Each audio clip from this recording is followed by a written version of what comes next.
واقعہ کربلا تاریخ کا دردناک واقعہ ہے۔ یہ اقتدار کی جنگ نہیں تھی، اقدار کی جنگ تھی۔ دو شخصیتوں کی لڑائی نہیں تھی، دو نظریات کا ٹکراؤ تھا۔ یہ حق اور باطل کا معرکہ تھا۔ یزید ظلم کا استعارہ ہے، حسین ابن علی امن کی علامت ہے۔ یزید جبر کا پتلا ہے، حسین صبر کا پیکر ہے۔ یزید اپنی بدطینت فطرت اور اپنی طبع ناہموار کے باعث دنیا پر ذلت و رسوائی، ظلم، جبر، جور و زیادتی کی علامت بن کے ابھرا، اور حسین ابن علی رضی اللہ تعالی عنہ حق و صداقت کا نشان بن کے ابھرا۔ کربلا کے تپتے ہوئے ریگزار میں حسینی اور یزیدی دو کردار سامنے آتے ہیں۔ اقبال نے کہا تھا، موسیٰ و فرعون و شبیر و یزید، ایند و قوت از حیات آید پدید، زندہ حق از قوت شبیری است، باطل آخر داغ حسرت میری است، سرخ رو عشق غیور از خون او، شوخی ای مصرع از مضمون او، تا قیامت قطع استبداد کر، موج خون او چمن ایجاد کر۔ یزید بہدل کی بیٹی محسون کا ناپاک بیٹا تھا، اور حسین محمد عربی کی بیٹی فاطمہ کا شہزادہ تھا۔ یزید دمشق کے اطراف میں سرجون اور جریر، اختل جیسے اوباشوں کے جرمٹ میں پل کے جوان ہوا۔ حسین کے گھر کا دروازہ مسجد نبوی کے اندر کھلتا تھا۔ یزید نشے میں دھت ہو کر کے نمازیں چھوڑ دیتا تھا۔ حسین کی کربلا کے اندر بھی نماز تہجد قضا نہیں ہوئی۔ یزید ظلم کا دوسرا نام ہے، حسین امن کی علامت ہے۔ یزید نے زندگی میں ایک مرتبہ حج کیا اور شراب کے مٹکے ساتھ لے کے آیا، اور اختل اور دیگر گویوں اور مغنیوں کو اپنے ساتھ رکھا تاکہ سفر آسانی سے کٹے۔ حسین ابن علی نے 25 حج سواری ہونے کے باوجود پیدل کیے۔ یزید حج بیت اللہ کے بعد مدینہ المنورہ آیا اور شراب کی ایک مجلس بپا کی۔ حضرت امام حسین رضی اللہ تعالی عنہ جب وہاں پہنچے تو شراب کی پھیلی ہوئی بدبو کو محسوس کرتے ہوئے فرمایا، یہ بو کیسی ہے؟ تو نشے میں دھت یزید بولا، یہ شام میں بنتی ہے، اور ایک جام منگوایا اور اس کو پیتے ہوئے دوسرا جام حضرت امام حسین رضی اللہ تعالی عنہ کی طرف بڑھاتے ہوئے کہا، ابا عبداللہ لیجئے۔ تو حضرت امام حسین رضی اللہ تعالی عنہ نے فرمایا، میں اس کی طرف دیکھتا بھی نہیں ہوں، اور پھر وہ عشقی اشعار پڑھنے لگا۔ جب یزید کی شراب نوشی کا منظر امام حسین رضی اللہ تعالی عنہ اپنی آنکھوں سے دیکھ چکے تھے، تو مجھے بتاؤ یزید کے ہاتھ پہ امام حسین کا پاک ہاتھ کیسے آتا؟ حضرت امام حسین رضی اللہ تعالی عنہ جس ماحول میں پلے تھے، جس ماحول میں پرورش پائی تھی، جس ماحول میں رہے تھے، وہ پاکیزہ اور تقدس مآب ماحول تھا۔ اور یزید کبھی اطراف دمشق میں، کبھی غوطہ میں، کبھی الخضرہ محل میں، اور کبھی کہاں داد عیش دیتا رہا اور لہو و لعب کے اندر مصروف رہا، اور اس کی زندگی ان چیزوں سے عبارت تھی۔ وہ محرمات کو حلال قرار دیتا، شراب نوشی اس کی ہڈیوں میں رچی ہوئی تھی، اور شریعت بیضا کا مذاق اڑایا کرتا۔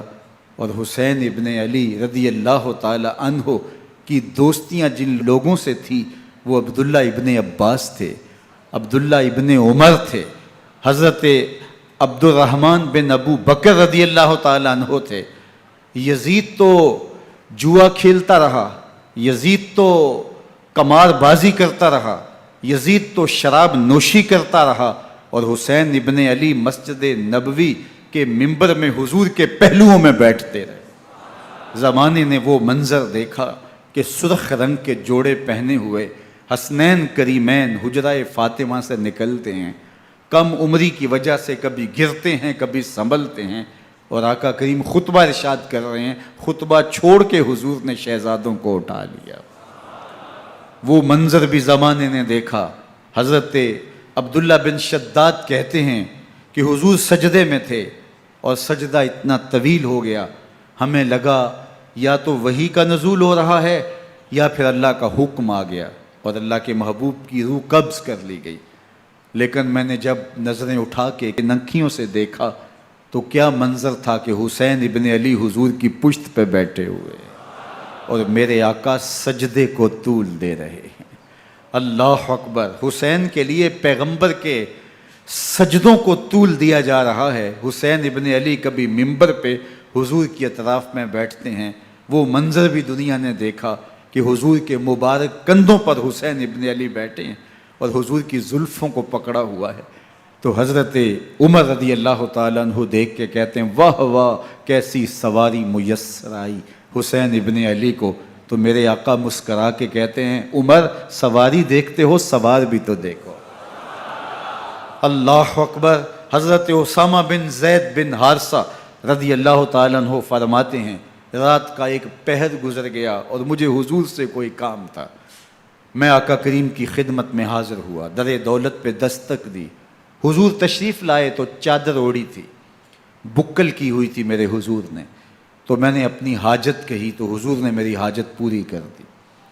لیکن ایک منظر میں نے دیکھا کہ حضور نے جو چادر کی بکل فرمائی تھی اس کے اطراف میں پہلوؤں میں ابھار تھے جس طرح اندر کوئی ہو۔ مجھ سے نہ رہا گیا، میں نے پوچھ لیا، میں نے کہا بندہ نواز چادر کے اندر کیا ہے؟ فَكَشَفَهُ، تو حضور نے چادر کو کھول دیا۔ فَإِذَا الْحَسَنُ وَالْحُسَيْنُ عَلَىٰ وَرِكَيْهِ، تو کہتے ہیں میں نے اپنی آنکھوں سے دیکھا ایک پہلو سے امام حسین لپٹے ہوئے تھے، ایک پہلو سے امام حسن لپٹے ہوئے تھے۔ فرمایا یہ میرے بیٹے ہیں، یہ میری بیٹی کے بیٹے ہیں، اے اللہ میں ان سے پیار کرتا ہوں، تو بھی ان سے پیار کر، جو ان سے پیار کرے اس سے بھی پیار کر۔ ان کی محبت کا درس دیا، ان کے پیار کا سبق پڑھایا، کہا ان سے پیار کرنے والا میرے سے پیار کرنے والا ہے، ان سے بغض رکھنے والا میرے سے بغض رکھنے والا ہے۔ ان کی تکلیف حضور کو بے چین کر دیتی تھی۔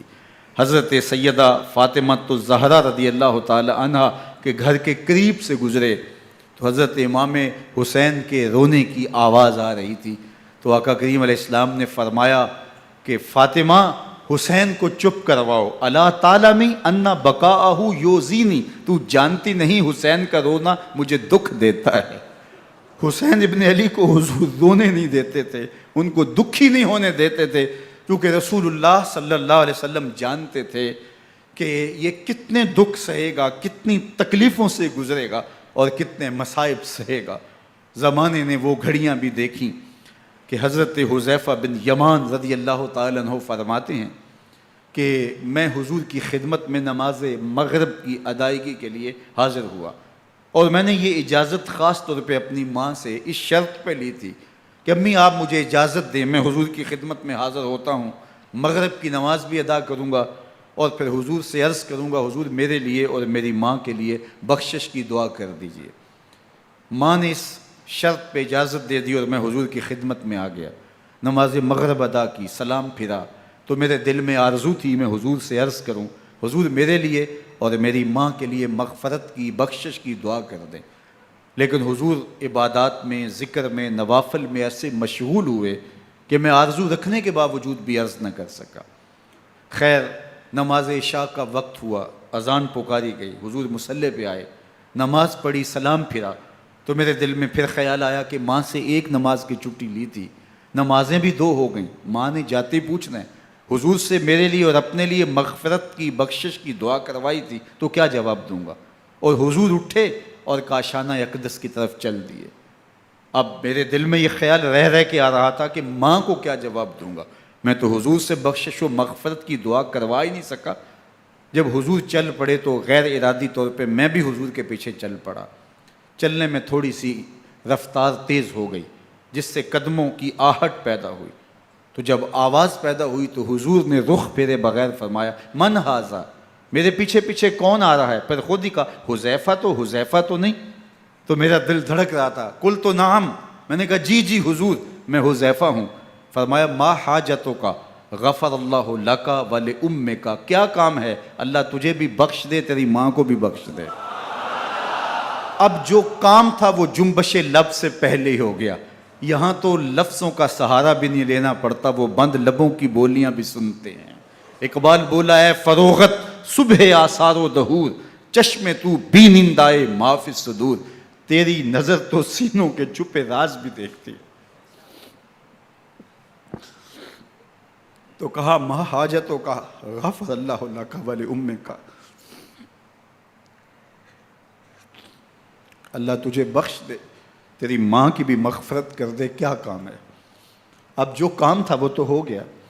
تو میرے حضور نے ارشاد فرمایا حذیفہ سنو، ابھی ایک فرشتہ آیا ہے جو اس سے قبل دھرتی پر پہلے کبھی نہیں آیا، آج پہلی مرتبہ اللہ سے اجازت لے کے 2 کام کرنے آیا ہے، ایک تو مجھے سلام کرنے آیا ہے اور دوسرا خوشخبری دینے آیا ہے کہ آپ کی بیٹی فاطمہ جنتی عورتوں کی سردار ہے اور حسن اور حسین جنتی جوانوں کے سردار۔ ایک طرف یزید ناپاک میسون کا پلیت بیٹا، اور ایک طرف محمد عربی کا نواسا، فاطمہ کے دودھ کا اثر، علی المرتضیٰ کے خون کی تاثیر، رسول اللہ صلی اللہ علیہ وسلم کے کندھوں پہ بیٹھنے والا۔ ایک دن حضور نے امام حسین رضی اللہ تعالیٰ عنہ کے ہاتھ پکڑ لیے اور ان کے پاؤں اپنے پاؤں پہ رکھے اور پھر فرمایا بیٹے آگے بڑھو، اور ان کے پاؤں حضور کی پنڈلیوں پہ آئے، پھر کہا بیٹے اور آگے بڑھو، حتیٰ کہ ان کے پاؤں حضور کی رانوں پہ آئے، پھر فرمایا بیٹا اور آگے بڑھو، تو ان کے پاؤں حضور کے مبارک بطن اقدس پہ آئے، پھر بازوؤں کو کھینچ کے اپنے قریب کیا اور حسین ابن علی کے منہ میں اپنی زبان رکھ دی، اور وہ اس طرح چوس رہے تھے جس طرح کھجور چوسی جاتی ہے۔ تو اللہ کے محبوب علیہ السلام نے حسین ابن علی کو اپنی زبان کا لعاب دہن دے کر کے، وہ شیر رحمت دے کر کے، وہ کوثر و تسلیم سے پاکیزہ تر آب رحمت عطا کر کے ان کی ہمیشہ کے لیے پیاس بجھا دی، تاکہ کل کربلا کے تپتے ہوئے ریگزار میں حسین ابن علی کو پیاس کی شدت تنگ نہ کرے اور پائے استقلال میں لغزش نہ آنے پائے۔ ان نازوں سے پالے ہوئے حسین کو، ان محبتوں سے پالے ہوئے حسین ابن علی کو امتحان بھی اتنے بڑے درپیش تھے۔ یاری تیری سونا پر ازمیشاں تیریاں اگ، سونا پرکھیا جامدہ ہے نال اگاں دے لگ۔ جتنا بڑا شخص ہوتا ہے اتنی آزمائشیں بھی بڑی ہوتی ہیں۔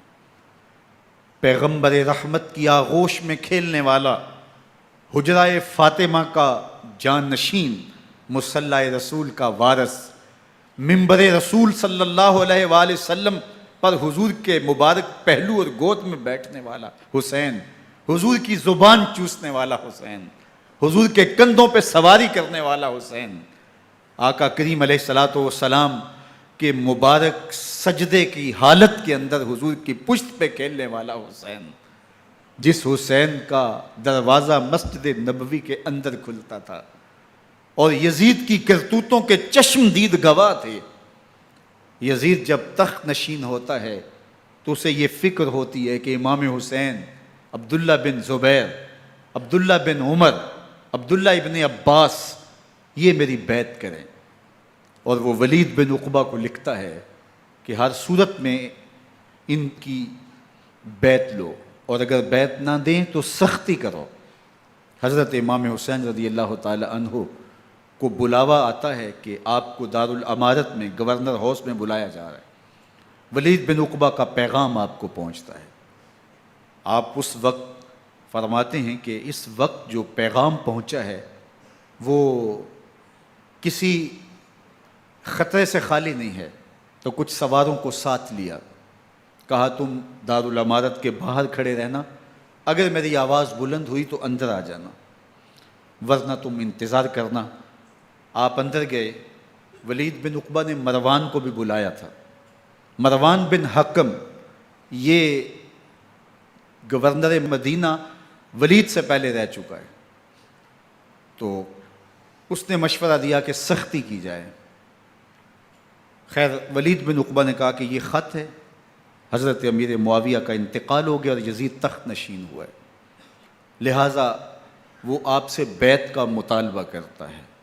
تو حضرت امام حسین رضی اللہ تعالیٰ عنہ نے فرمایا کہ میرے جیسا شخص یوں چھپ کے بیعت نہیں کر سکتا،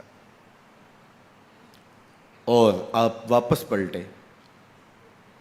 مروان بن حکم نے ولید بن عقبہ کو کہا کہ یہ موقع ہے جانے نہ دیا جائے، اگر یہ نکل گئے تو دوبارہ تم قابو نہیں پا سکو گے، اور انہیں یہیں قتل کر دیا جائے۔ حضرت امام حسین رضی اللہ تعالیٰ عنہ نے یہ بات سن لی۔ کہتے ہیں حضرت امام حسین انہی قدموں کے بل واپس پلٹے اور مروان بن حکم سے مخاطب ہو کے کہا، مروان کیا بول رہا ہے؟ وہ خاموش ہو گیا۔ فرمایا تو جانتا نہیں ہم کون ہیں؟ آنا حسین ابن علی ابن ابی طالب، میں حسین ہوں، میں علی کا بیٹا ہوں، ہمارے گھر میں قرآن اترتا رہا ہے، وحی کا نزول ہوتا رہا ہے، اور یزید فاسق ہے، فاجر ہے، مسلمانوں کا قاتل ہے اور شرابی ہے، میں ڈنکے کی چوٹ پہ یزید کی بیعت سے انکار کرتا ہوں۔ بس حیدری کچھار سے محمدی شیر نکل آیا ہے۔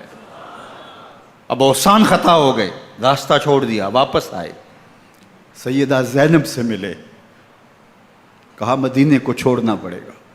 کہا بھیا کیا ہوا؟ کہا یزید بیعت لینے پہ مصر ہے اور میں کسی صورت بھی بیعت نہیں کروں گا۔ رسول اللہ کا مدینہ ہمارے خون سے لالا زار بنے گا، میں نہیں چاہتا کہ حضور کے شہر نور کی حرمت پامال ہو۔ دوستو وہ کیسا منظر ہوگا جب حسین ابن علی نے آخری حاضری حضور کے روضے پہ دی ہوگی۔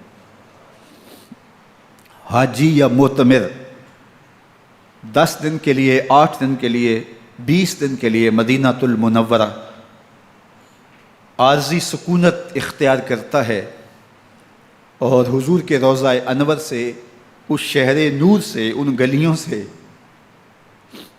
ان بام و در سے ایسا مانوس ہو جاتا ہے کہ جب واپس پلٹ رہا ہوتا ہے ان دعاؤں کے ساتھ کہ دوبارہ آنا بھی نصیب ہو، اور اسے لگتا ہے کہ میں دوبارہ بھی بلایا جاؤں گا، لیکن اس کے باوجود شہر حبیب چھوڑنا قیامت سے کم نہیں ہوتا۔ اعظم چشتی مرحوم آخری بار جب حضور کے روضہ انور پہ گئے تو بیمار تھے، ویل چیئر پہ تھے۔ باب بقی سے باہر نکلے تو خادم سے کہا کہ میری ویل چیئر پیچھے سے کھینچو تاکہ میرا رخ روضہ انور کی طرف رہے، اور وہ پیچھے سے کھینچتا چلا جا رہا ہے، اور جب باب مکہ سے پیچھے جنت البقیع کے قریب سے گنبد خضرا نگاہوں سے اوجل ہونے لگا تو اعظم چشتی مرحوم نے کہا، جان بدن سے نکلتی ہے اعظم، جان بدن سے نکلتی ہے اعظم، کوئی آسان ہے مدینے سے جدا ہونا، کوئی آسان ہے مدینے سے جدا ہونا۔ یہ اس شخص کی کہانی ہے جو 10 دن، 5 دن، مہینہ، 2 ماہ وہاں رہتا ہے، اور پھر اس شہر کو چھوڑ کے آنا اس کے لیے آسان نہیں ہوتا۔ اور مجھے بتاؤ کہ حسین جو پیدا مدینے میں ہوا، جس کے گھر کا دروازہ مسجد نبوی کے اندر کھلتا تھا، جو مسجد نبوی کے اندر پرورش پا کے جوان ہوتا ہے اور مدینے کی گلیوں میں کھیلتا رہا، اس حسین ابن علی کے لیے مدینہ چھوڑنا، اور پھر وہ اس بات کا علم اور شعور رکھتے تھے کہ یہ آخری بار حضور کے در پہ حاضری ہے، دوبارہ اس شہر نور میں نہیں آ سکوں گا، تو کیا قیامت ہوگی اور کیا منظر ہوگا۔ محمد بن حنفیہ کے علاوہ خاندان نبوت کے جتنے لوگ تھے ان سب نے شہر مدینہ کو الوداع کہا، اور رات کے موقع میں مدینہ المنورہ کو، مسجد نبوی کو چھوڑ کر کے مکہ کی جانب عازم سفر ہوئے۔ 3 شعبان المعظم کو مکہ المکرمہ پہنچتے ہیں، ادھر کوفیوں کے خطوط آنے شروع ہو جاتے ہیں۔ حضرت امام حسین رضی اللہ تعالیٰ عنہ مسلم بن عقیل رضی اللہ تعالیٰ عنہ کو صورتحال معلوم کرنے کے لیے بھیج دیتے ہیں۔ 40,000 کوفی آپ کے ہاتھ پہ بیعت کر لیتے ہیں۔ ادھر 25 پیدل حج کرنے والے حضرت امام حسین 8 ذی الحج کو احرام باندھتے ہیں، لیکن آپ کو پتہ چلتا ہے کہ حاجیوں کے روپ میں قاتل چھپا دیے گئے، تو آپ اس احرام کو حج کی بجائے عمرے میں بدلتے ہیں اور کوفے کی جانب عازم سفر ہوتے ہیں۔ کائنات والو، ذرا سینے پہ ہاتھ رکھ کے دیکھو کہ یہ کتنا مشکل مرحلہ تھا۔ اس دین کی آبرو کو بچانے کے لیے حضرت امام حسین رضی اللہ تعالیٰ عنہ نے کتنا بڑا قدم اٹھایا۔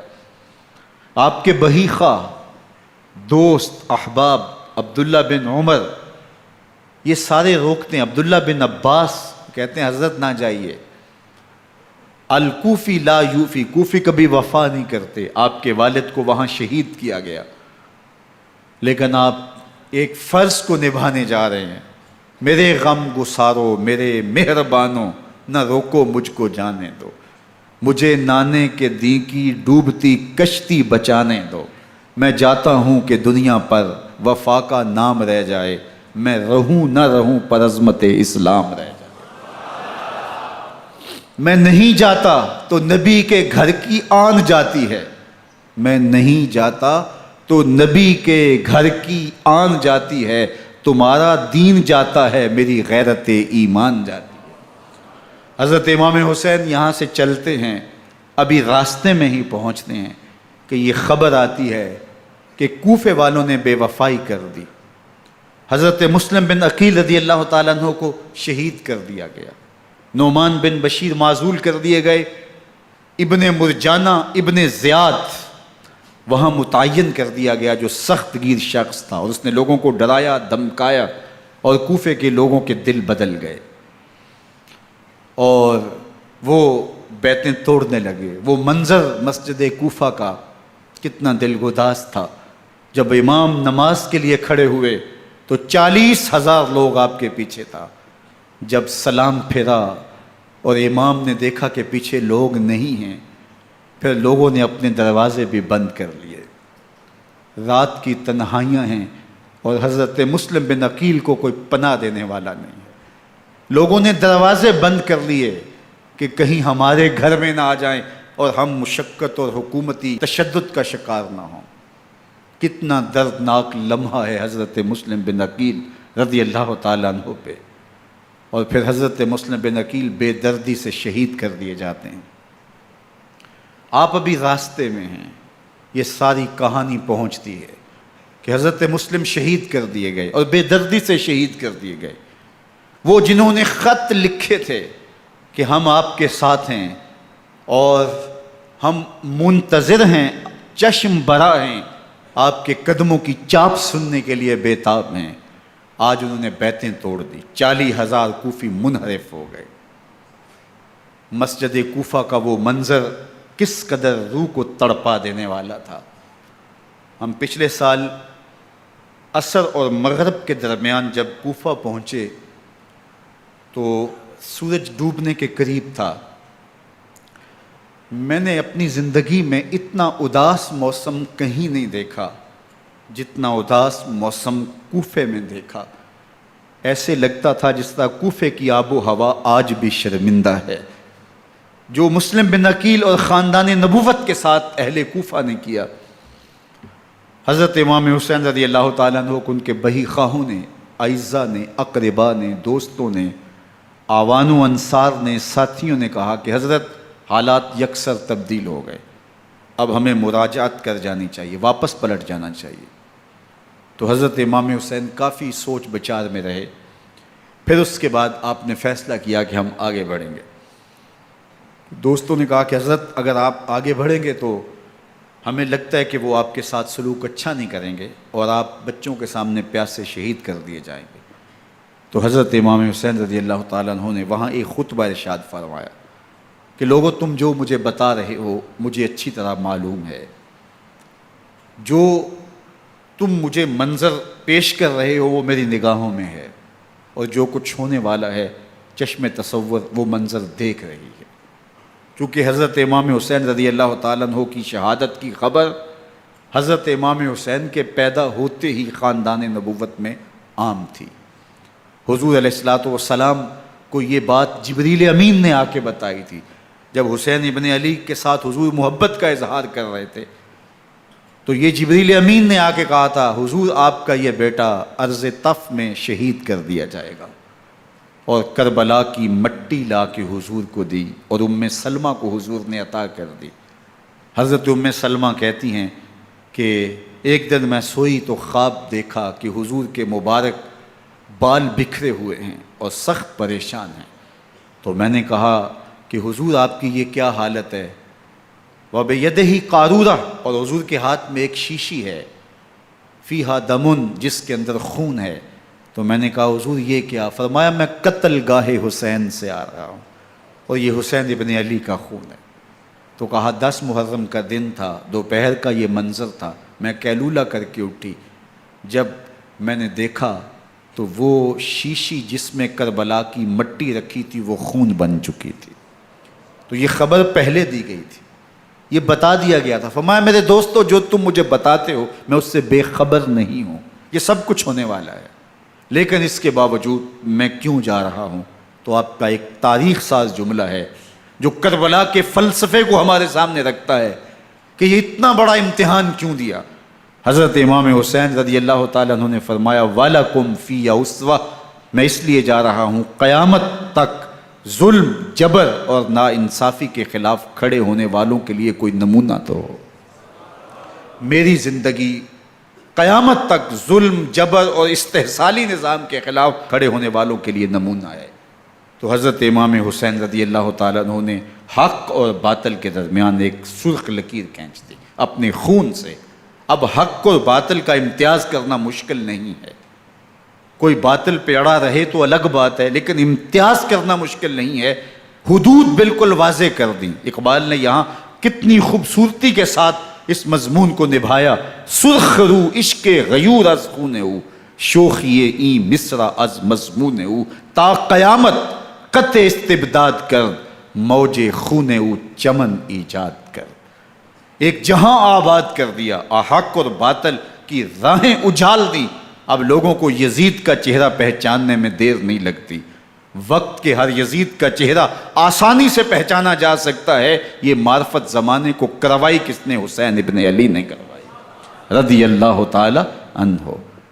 تو حضرت امام حسین نے فرمایا کہ جو میرے ساتھ ہونے والا ہے میں اچھی طرح جانتا ہوں، لیکن میں اس کے باوجود آگے بڑھوں گا۔ پھر بڑھے اور کربلا میں جا کے خیمہ زن ہو گئے۔ 7 محرم کو پانی بند کر دیا گیا، پانی بند ہوا تو کھانا بھی میسر نہیں تھا، لیکن ذکر پانی کا ہوتا ہے اس لیے کہ کھانے کے بغیر انسان کئی دن کاٹ لیتا ہے، لیکن پانی کے بغیر گزر نہیں ہوتی۔ تو فرات کی نہر سامنے اپنی موجوں کے ساتھ چمک رہی ہے، لیکن ایک قطرہ آب بھی آل رسول کو نہیں دیا جا رہا۔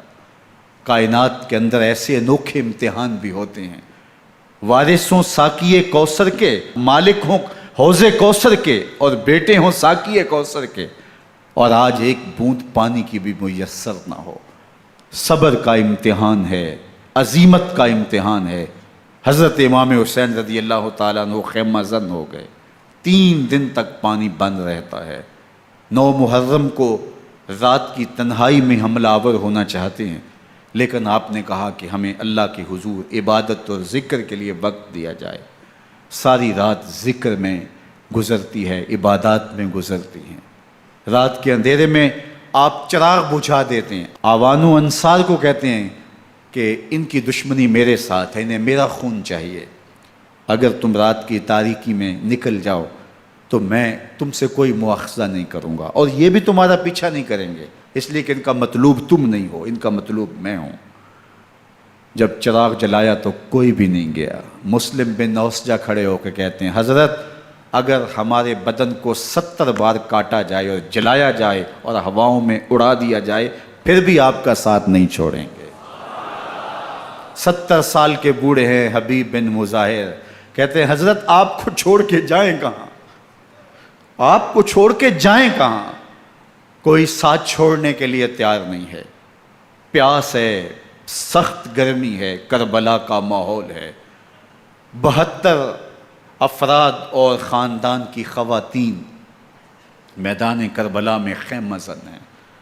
دوسری طرف لشکر اعداء اشقیا 22,000 کی تعداد میں مقابلے میں، ایک روایت 30,000 کی ہے۔ ان صرف 72 پیاسے لوگوں کے لیے اتنے لوگوں کو جمع کرنے کا مقصد خوف زدہ کرنا تھا۔ شرط ہے کہ یزید کی بیعت کر لیں، محاصرے توڑ دیں گے، پانی دستیاب ہوگا، اعزاز و اکرام سے نوازا جائے گا، خزانوں کے منہ کھول دیے جائیں گے۔ لیکن حسین ابن علی کہتے تھے سب کچھ لٹ جائے گا، باطل کے ہاتھ پہ ہاتھ نہیں رکھوں گا۔ اللہ اکبر۔ اب صبح طلوع ہوتی ہے، عاشور کا دن چڑھتا ہے، سورج اپنی پوری تمازت کے ساتھ گرمی برسا رہا ہے۔ آج خاندان نبوت کا امتحان زمانے نے دیکھنا ہے۔ رسول اللہ کا لعاب چوسنے والا اس کے صبر کا آج امتحان ہے۔ حضور کے کندھوں پہ کھیلنے والے حسین کا آج امتحان ہے۔ اللہ اکبر۔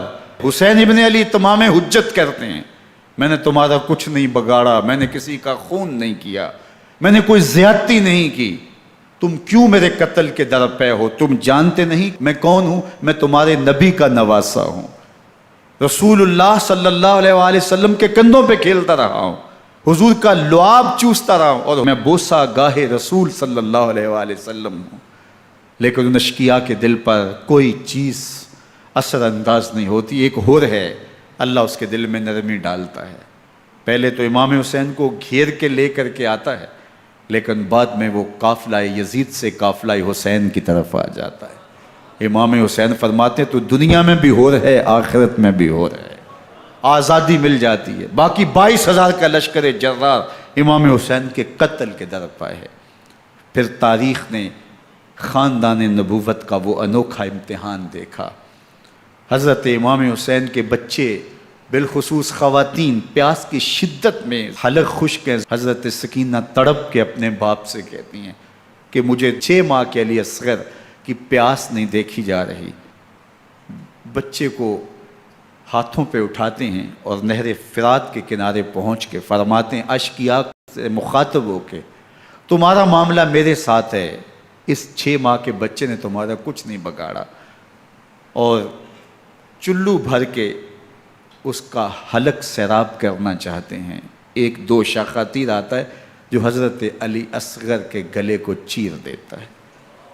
راوی لکھتے ہیں کہ وہ عام تیر نہیں تھا، جانوروں کو شکار کرنے کے لیے جو بڑے تیر ہوتے ہیں وہ 2 شاخہ تیر تھا۔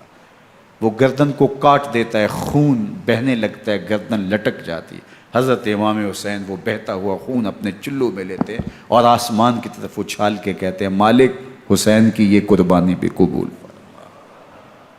یہ تماشا لب بام نہیں ہے۔ بچہ بیمار ہو، ڈاکٹر جواب دے دیں، ماں باپ کے ہاتھ پھول جاتے ہیں۔ زندگی کی سانسیں ابھی چل رہی ہوتی ہیں، لیکن ڈاکٹر کہے کہ یہ میرے بس کا روگ نہیں ہے، کہیں اور لے جاؤ، تو زندگی کا لف و نشر غیر مرتب ہو جاتا ہے۔ میں سلام پیش نہ کروں حسین ابن علی کو، 6 ماہ کا علی اصغر ہاتھوں میں دم توڑتا ہے، گردن لٹک جاتی ہے، خون بہہ رہا ہے۔ اب خیموں کی طرف بڑھ رہے ہیں لیکن زبان پہ شکایت نہیں ہے، کہتے ہیں مالک حسین کی یہ قربانی قبول کر لے۔ اب خیموں کی طرف آنا، شہر بانوں ام رباب سیدہ زینب حضرت سکینہ سلام اللہ علیہا کا سامنا کوئی آسان کام نہیں تھا، لیکن حسین ابن علی آتے ہیں، شہزادے کو یہاں خیموں کے قریب رکھ کے کہتے ہیں کہ یہ حوض کوثر سے سیراب ہو گیا ہے۔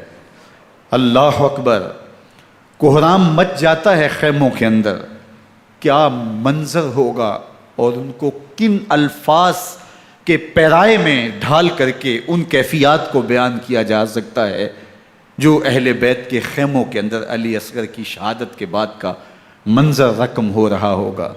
اللہ اکبر، ادھر اشکیا آوازیں دے رہے ہیں، مبارزت کے لیے پکار رہے ہیں۔ زمانے نے پھر وہ منظر بھی دیکھا کہ جوان بیٹے کو 18 سال کی کمائی حضرت امام حسین میدان عمل میں بھیج رہے ہیں۔ وہ علی اکبر جو حسین کا نور نظر ہے، آنکھوں کا قرار ہے، دل کی تسکین ہے۔ اور پھر حضرت علی اکبر جب گھوڑے کی زین سے فرش زمین پہ گرتے ہیں تو باپ کو آواز دیتے ہیں، اور حضرت امام حسین جو ہے وہ آگے جا کے بیٹے کی لاش اٹھاتے ہیں۔ اللہ اکبر، 18 سال کے بیٹے کی لاش کو کندھوں پہ اٹھا کے خیموں تک لاتے ہیں اور ہاتھ پھیلا کے کہتے ہیں مالک حسین کی یہ قربانی بھی قبول فرما۔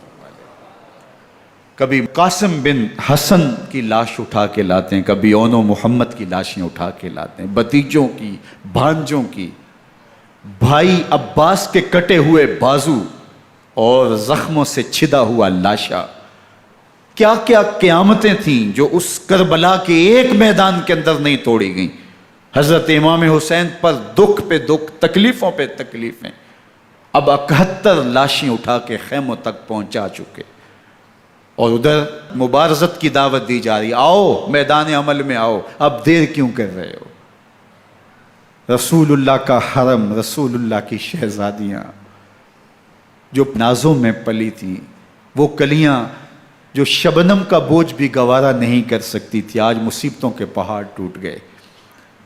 حضرت امام حسین کبھی شہربانوں کو، کبھی ام رباب کو دلاسا دیتے ہیں، کبھی حضرت زینب کو کہتے ہیں۔ حضرت زینب کربلا کے اس میدان کے اندر بڑے حوصلے کے ساتھ اپنے بھائی کے ساتھ کھڑی رہی، اپنے 2 بیٹے راہ خدا میں پیش کیے، ان کی لاشیں وصول کیں، لیکن زینب جس جرأت کے ساتھ، جس پامردی کے ساتھ اس سارے منظر کو حوصلے کے ساتھ سہتی رہی، وہ یقیناً حوصلہ سیدہ زینب سلام اللہ علیہا کا ہی ہے۔ لیکن یہ وہ منظر تھا کہ زینب کا دل بھی ڈول گیا جب حسین ابن علی گھوڑے پہ بیٹھنے لگے اور ان کو گھوڑے میں بٹھانے والا کوئی نہیں تھا، اور جو بھی سوار جاتا پھر واپس اس کی لاش ہی آتی اور حسین ابن علی لے کے آتے۔ آج حسین ابن علی جا رہے ہیں، زندگی کا سارا سرمایہ لٹ رہا ہے، حضرت زینب سلام اللہ علیہا سنبھل نہیں رہی۔ حضرت امام رضی اللہ تعالیٰ عنہ اٹھے اور آپ نے حضرت زینب کو صبر کی تلقین کی اور کہا کہ صبر ہی بہترین ذریعہ ہے اور اللہ کی قربت کا ایک بہترین سبب ہے، اور ان کو صبر کی تلقین کرتے ہوئے فرمایا کہ میرے بعد تم نے اس ذمہ داری کو سنبھالنا ہے اور ان مخدرات اسلام کی، ان شہزادیوں کے پردے کی تم نے حفاظت کرنی ہے۔ اور پھر گھوڑے کی زین کس کے امام حسین لشکر اشکیا کی طرف بڑھتے ہیں۔ اب خیموں سے سسکیوں کی آواز آ رہی ہے، ان کا سردار، ان کا تاجدار آج سب کو چھوڑ کے کربلا کے میدان کی طرف بڑھ رہا ہے۔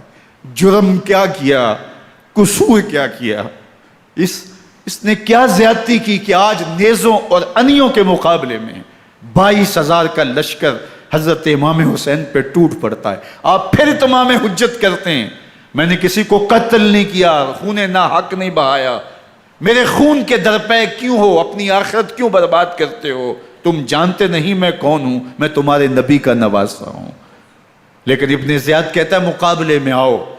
پھر حضرت امام حسین رضی اللہ تعالیٰ عنہ مقابلے میں آتے ہیں، اور جب گھوڑے کو ایڑ لگا کے دشمن اشقیاء پہ ٹوٹتے ہیں تو پھر ایسا منظر ہوتا ہے کہ وہ بھیڑ بکریوں کی طرح آگے بھاگتے ہیں۔ 71 زخم کلیجے پہ لیے شجاعت کا یہ پیکر جب میدان میں آتا ہے، آواز آتی ہے یہ کون ذی وقار ہے، بلا کا شاہ سوار ہے، لباس ہے پھٹا ہوا غبار سے اٹا ہوا، تمام جسم نازنی چھدا ہوا کٹا ہوا، یہ نبی کا نور عین ہے، یہ بالیقین حسین ہے، یہ حسین ابن علی ہے رضی اللہ تعالیٰ عنہ۔ پھر چاند بادلوں میں گھر جاتا ہے، شامی غنڈے تیر برساتے ہیں، تلواروں سے آپ کے بدن پر ضربیں لگاتے ہیں اور نیزوں سے آپ کے بدن کو پرو دیتے ہیں۔ جب آپ کا پیراہن بعد میں اتارا گیا تو آپ کے پیراہن میں 122 سوراخ تیروں کے تھے، 33 زخم تلواروں کے اور 34 گھاؤ نیزوں کے تھے۔ جب گھوڑے کی زین سے فرش زمین پر آئے، بدن چھلنی تھا، زخم زخم سے خون بہ رہا تھا، 3 دن کا پیاسا حسین، اللہ اکبر، بدن زخموں سے چور، 71 لاشیں کلیجے پہ لیے، مخدرات اسلام کے پردے کا خیال دل میں الگ ہے، لیکن گھوڑے کی زین سے جب فرش زمین پہ امام حسین آتے ہیں، زبان پہ ہائے نہیں، نالا و شیون نہیں، چیخ و پکار نہیں، آتے ہی پیشانی سجدے میں رکھتے ہیں اور پکارتے ہیں اللہم ردن بقضائک وصبرن علی بلائک تسلیمن لامرک سبحان ربی الاعلی۔ مالک گھر لٹا کے، بچے لٹا کے، خاندان سب کچھ قربان کر کے، اپنے بدن کو زخموں سے چھلنی کروا کے، تیروں اور نیزوں کی انیوں سے اپنے آپ کو زخمی کروا کے، تیرے حضور سر جھکا کے یہ اقرار کرتا ہوں کہ حسین تیری تقدیر پہ راضی ہے، مالک تو بھی بتا، تو بھی حسین پہ راضی ہوا ہے کہ نہیں ہوا؟ آواز آ رہی ہے، اس پیاسے پر علی شیر خدا کو ناز ہے، اس نواسے پر محمد مصطفیٰ کو ناز ہے، اوروں نے بھی سجدے کیے پر اس کا عجب انداز ہے، اس نے وہ سجدہ کیا جس پر خدا کو ناز۔ حسین ابن علی رضی اللہ تعالیٰ عنہ کا سر انور دستے قاتل نے تب کاٹا جب وہ سجدے میں جھکا ہوا تھا۔ یزید نے کہا میں بیعت لوں گا، امام حسین نے کہا کبھی بھی نہیں دوں گا، یہ سر کٹ سکتا ہے جھک نہیں سکتا۔ سر کاٹ کے نیزے کی نوک پہ چڑھا دیا گیا اور یہ اس بات کا اعلان تھا کہ ہم جیت گئے اور حسینی ہار گئے، اور لشکر یزید میں غوغا مچ گیا، نقارے بجنے لگے کہ ہم جیت گئے، دیکھو امام حسین شہید کر دیے گئے، اور سر کاٹ کے نیزے کی نوک پہ چڑھایا گیا۔ لیکن لشکر یزید سے ہی آواز آئی یہ کیسا سر ہے جو کٹ کے بھی سر بلندی ہے، کٹ گیا ہے پھر بھی اونچا ہے، اللہ اکبر، یہ سر سجدے میں کٹا ہے، رب کے حضور عبادت کی حالت میں کٹا ہے، حسین آج بھی سجدے میں ہے، اللہ اکبر، حسین آج بھی سجدے میں ہے، بلکہ کٹے ہوئے سر کا رخ زمین کی جانب تھا اور کٹی گردن آسمان کی طرف، یوں نیزے پہ پرویا گیا، اللہ اکبر۔ ایک شاعر نے نقشہ کھینچا، بآنکھ سر نیزے پہ اور سوئے زمین ہے روح، یعنی سجدہ ثانی کی ہے آرزو۔ رکعت کے 2 سجدے ہوتے ہیں، ابھی ایک سجدہ ہوا تھا کہ دست قاتل نے سر کاٹ دیا، کہا حسین کی پیشانی میں دوسرے سجدے کی تمنا مچل رہی ہے۔ یہ تھا حسین ابن علی کا سجدہ، ساری زندگی رب کے حضور سجدہ قضا نہیں ہونے دیا۔ آج پانی نہیں ہے، اللہ اکبر، آج تیمم کر لیتے ہیں، آج اپنے خون کو اوڑھ کر کے حسین نے اپنی پیشانی اپنے مالک کے حضور جھکا کر کے عظیمت کی وہ انوکھی داستان رقم کر دی کہ صدیاں گزرنے کے باوجود بھی ان کی یادوں کے چراغ روشن ہیں۔ جب حضرت امام حسین اور دوسرے اعیان و انصار کو شہید کر دیا گیا تو ان کے سر نیزوں کی نوک پہ چڑھا دیے گئے، حضرت امام حسین کا کٹا ہوا سر اور باقی 71 افراد کے کٹے ہوئے سر نیزوں کی نوک پہ، اور 10 سواروں کو ابن سعد نے کہا کہ ان کو رون دو، اور گھوڑوں کی ٹاپوں تلے حضرت امام حسین رضی اللہ تعالیٰ عنہ اور ان کے آوان و انصار کو جو ہے وہ روندا گیا، حتیٰ کہ ان کی استخوان مبارک، ان کی ہڈیاں بھی چور چور ہو گئیں۔ روننے سے قبل ان کا لباس اتار لیا، ان کے کپڑے اتار لیے گئے۔ اللہ اکبر، کیسی دردناک گھڑیاں تھیں۔ یزید کا صرف یہی بد کرداری کا مرحلہ نہیں تھا، اس کربلا کے صحرا کے اندر یزید نے جس طرح امام حسین رضی اللہ تعالیٰ عنہ کو شہید کیا اور حضرت امام حسین کے خاندان کو شہید کیا، جب مدینہ المنورہ پر یزید نے مسلم بن عقبہ کو مقرر کیا، جس کو بزرگوں نے مصرب بن عقبہ کہا ہے، تو اس کو کہا 3 دن تک مدینے کا حرم تمہارے لیے حلال ہوگا، جو چاہو تم کرنا، اور شامی فوجوں کو اجازت ہوگی۔ تو وہاں بھی انہوں نے 10,000 تابعین اور 700 صحابہ کو شہید کیا۔ حضرت ابو سعید خدری رضی اللہ تعالیٰ عنہ گھر سے باہر نکلے، کافی بوڑھے ہو چکے تھے، تو انہوں نے حضرت ابو سعید خدری کو پکڑ لیا، کہا تم کون ہو؟ کہا مجھے ابو سعید خدری کہتے ہیں۔ تو کہا ہاں تمہارا نام سنا ہے، اور داڑھی سے پکڑ کے کھینچا اور کہا کہ ہے تمہارے پاس جو ہمیں دو؟ تو کہا کہ میرے پاس تو کچھ بھی نہیں، میں تو فقیر آدمی ہوں۔ تو ان کے گھر ان کو لے گئے، تو 2 کبوتر رکھے تھے حضرت ابو سعید خدری نے، تو وہ کبوتر لوٹ کے لے گئے۔ اللہ اکبر۔ حضرت ابن سنان رضی اللہ تعالیٰ عنہ کو، جو حضور کے علم بردار تھے فتح مکہ کے دن، ان کو ستو پہلے پلائے اور پھر ان کی گردن کاٹی گئی، اور کہا یہ ہے وہ ستو جو تم زندگی میں آخری بار پیو گے۔ ایک گھر میں داخل ہوئی شامی فوج، تو ایک خاتون کے ابھی بچہ پیدا ہوا تھا، اور قابلہ نے، دائیا نے، وہ بچہ ماں کی چھاتی پہ لٹایا، اور وہ ماں کا پہلا دودھ پی رہا تھا۔ تو یہ جا کے کہنے لگے نکالو تمہارے پاس جو کچھ ہے۔ تو اس خاتون نے کہا تم جانتے ہو یہ بچہ کون ہے؟ تو انہوں نے کہا ہم نہیں جانتے۔ کہا یہ حضرت ابن ابی کبشہ انماری رضی اللہ تعالیٰ عنہ کا بچہ ہے، اور یہ وہ صحابی ہیں کہ جو بیت الشجرہ کے موقع پہ حضور کے ہاتھ پہ بیعت کرتے ہیں۔ انہوں نے اس چیز کا لحاظ نہ کیا کہ جو کچھ ہے وہ ہمیں دو، ورنہ تیرے بچے کو نہیں چھوڑیں گے۔ تو ماں بچے سے مخاطب ہو کے کہتی ہے، ابھی بچہ پیدا ہوا ہے اور ماں سے پہلا دودھ پی رہا ہے، کہ بیٹے اگر میرے پاس کچھ ہوتا، وہ قیمتی سے قیمتی چیز بھی ہوتی، تیری جان کے لیے قربان کرتی، لیکن اس وقت میرے پاس کچھ ہے نہیں۔ تو ایک شکی آگے بڑھا اور بچے کو ایک ٹانگ سے پکڑ کے کھینچ کے دیوار کے ساتھ پٹک کے مارا، جس سے دماغ کا بھیجا نکل گیا۔ کیا کیا زیادتیاں نہیں کی۔ 700 صحابہ حرہ کے واقعہ میں شہید کیے یزید نے، اور 10,000 تابعین شہید کیے۔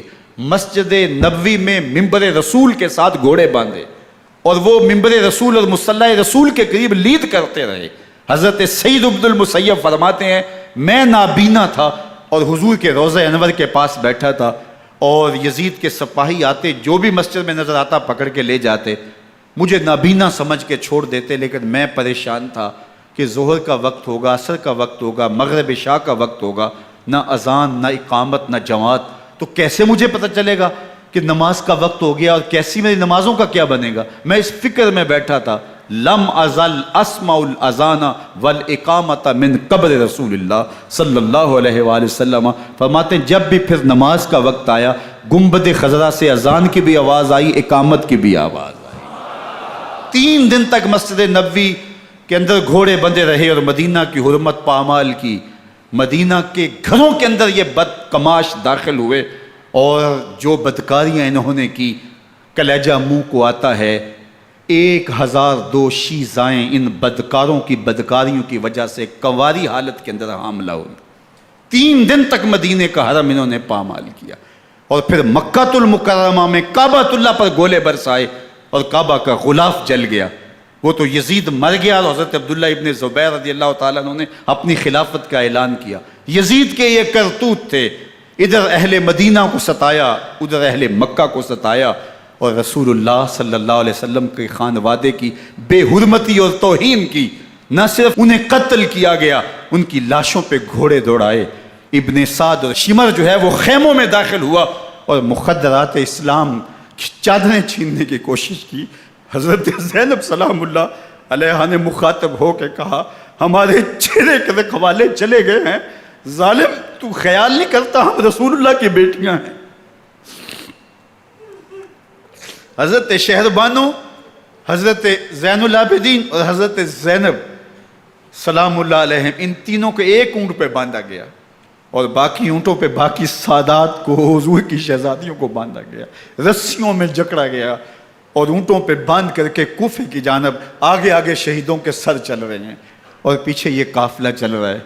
اور جب یہ قافلہ وہاں سے گزرا جہاں لاشیں پڑی تھیں، امام زین العابدین 14 سال کے تھے اور بیمار تھے، اور ان کا حوصلہ نہ ہوا، وہاں غشی ان کے اوپر آنے لگی، اور وہ منظر ابن کثیر نے، باقی لوگوں سب نے لکھا ہے کہ پھر جب ان کی یہ حالت ہوئی تو پھر سیدہ زینب سلام اللہ علیہ، جنہوں نے ابھی تک بڑے حوصلے کے ساتھ ساری مشکلات کا مقابلہ کیا تھا، اب ان کے بندھن ٹوٹ گئے اور آنکھوں سے آنسو بہنے لگے، اور سیدہ زینب نے امام حسین رضی اللہ تعالیٰ عنہ کی لاش پہ کھڑے ہو کے، اور وہ روندی ہوئی لاش، ٹوٹی ہوئی ہڈیاں، اور وہ برینا بدن، کٹا ہوا سر نیزے کی نوک پہ، اور لاش یہ پڑی ہے، تو حضرت سیدہ زینب نے مدینے کی طرف منہ کر کے جو ہے وہ حضور سے فریاد کی، یا محمد آہو، یا محمد آہو، ھذا حسین بالآراء مزمل بالدماء، یا محمد آہو بناتوں کا سبایا۔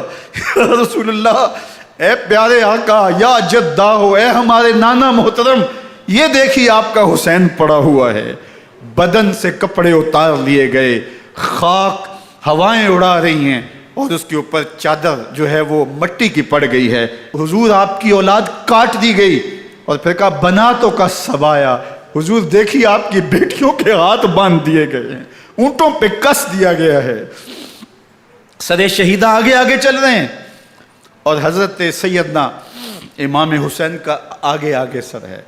راستے کے اندر ایک جگہ آئی، رات گزری اور ان کو اتارا گیا۔ رات کا موقع تھا، ایک خاتون آئی اور اس نے کوئی کھانا پیش کیا ان کو، اور کہا کہ میں کسی زمانے میں حضرت سیدہ فاطمہ تو زہرا کی نوکری کیا کرتی تھی، ان کی لونڈی تھی، ان کی کنیز تھی، اور آج مجھے پتہ چلا کہ آپ لوگ گزر رہے ہیں، تو میں نے کہا کہ میں اپنی مخدومہ کے خاندان کی خدمت کروں۔ اور پھر اس نے کہا کہ اس وقت سیدہ کی گود میں ایک 6-7 ماہ کی بچی تھی جس کو زینب کہا کرتے تھے، تو سیدہ زینب نے کہا کہ اماں اگر پہچانتی ہو تو وہ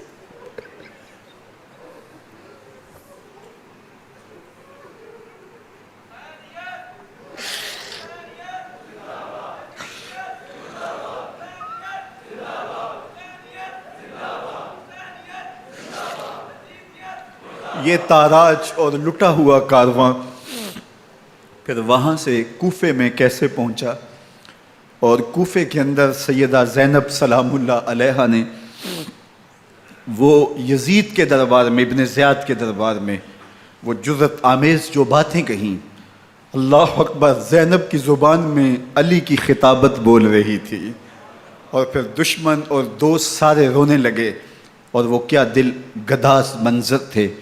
اور پھر یہ سروں کا قافلہ اور سادات کرام کا مشکیں کسی ہوئی ہیں اور اونٹوں پہ باندھے ہوئے، ان کو وہاں سے پھر قادسیہ اور قادسیہ سے پھر دمشق یزید کے دربار میں پہنچایا گیا، اور وہاں سے یہ لٹے ہوئے خانمہ برباد تاراج لوگ مدینہ المنورہ میں کیسے پہنچے، اور اہل مدینہ نے کیسے استقبال کیا، اور وہ منظر کتنا دلگداز تھا جب اہل مدینہ زینب سے پوچھتے تھے زینب حسین کہاں ہے؟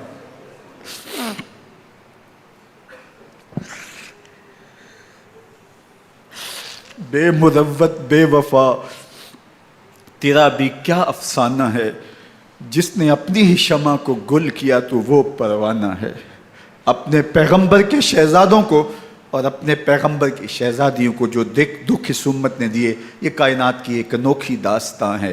اللہ ہمیں اسوہ شبیری پہ عمل کی توفیق عطا کرے اور ان کے نقوش پاک کی برکتیں دے، اہل بیت کی محبت ہماری روحوں میں جذب کر دے، اور جس عظیمت کے ساتھ، جس حوصلے کے ساتھ انہوں نے دکھوں کو جھیلا، جو دہکتی آگ کے شعلوں پہ سویا وہ حسین، جو جواں بیٹے کی میت پر نہ رویا وہ حسین، جس نے سب کچھ کھو کے کچھ نہ کھویا وہ حسین، مرتبہ اسلام کا جس نے دوبالا کر دیا، خون نے جس کے دو عالم میں اجالا کر دیا، جو کہ سوزے غم کو سانچے میں خوشی کے ڈھال کے، مسکرایا موت کی آنکھوں میں آنکھیں ڈال کے۔ اے حسین ابن علی تم پر سلام، نازش آل نبی تم پر سلام۔ ذرا میرے ساتھ یہ پڑھ لیجئے، اے حسین ابن علی تم پر سلام،